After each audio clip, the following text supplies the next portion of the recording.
तिरुपती मंदिर प्रसाद प्रकरणात 4 आरोपींना अटक. सीबीआयने सांगितले कसे करायचे हेराफेरी. जगातील सर्वात श्रीमंत मंदिरांपैकी एक असलेल्या तिरुपती मंदिरातील प्रसादात भेसळ केल्याप्रकरणी सीबीआयने 4 जणांना अटक केली आहे. सीबीआय अंतर्गत या प्रकरणाचा तपास करणाऱ्या एसआयटीने 4ही जणांना अटक केली आहे. तपास अधिकाऱ्यांनी सांगितले की आरोपींची ओळख पटली आहे. 4 आरोपींपैकी दोघांची नावे विपिन जैन आणि पोमिल जैन अशी आहेत. हे भोले बाबा डेअरीचे माजी संचालक आहेत. तिसऱ्या आरोपीचे नाव अपूर्व चावडा आहे, जो वैष्णवी डेअरीचा मालक आहे. तर चौथा आरोपी AR डेअरीचा राजशेखरन हा आहे.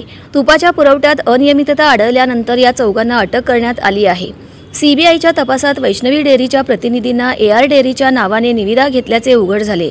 यासाठी वैष्णवी डेअरीने निविदा प्रक्रियेत फेरफार करण्यासाठी आणि AR डेअरीचे नाव वापरण्यासाठी बनावट कागदपत्रे आणि सील तयार केले होते. वैष्णवी डेअरीच्या बनावट कागदपत्रांमध्ये असा दावा करण्यात आला होता की त्यांनी रुरकी येथील भोले बाबा डेअरीकडून तूप खरेदी केले होते, तथापि आवश्यक प्रमाणात तूप पुरवण्याची क्षमता त्यांच्याकडे नव्हती. आज तिरुपती न्यायालयात 4ही आरोपींना हजर केले जाईल. एसआयटी सदस्य आणि सीबीआयचे सहसंचालक विरेश प्रभू हे देखील न्यायालयात उपस्थित राहू शकतात. भाजप नेते सुब्रमण्यम स्वामी आणि इतरांनी दाखल केलेल्या याचिकांमुळे 4 ऑक्टोबर 2024 रोजी सर्वोच्च न्यायालयाने सीबीआयला एसआयटी स्थापन करण्याचे आदेश दिले होते.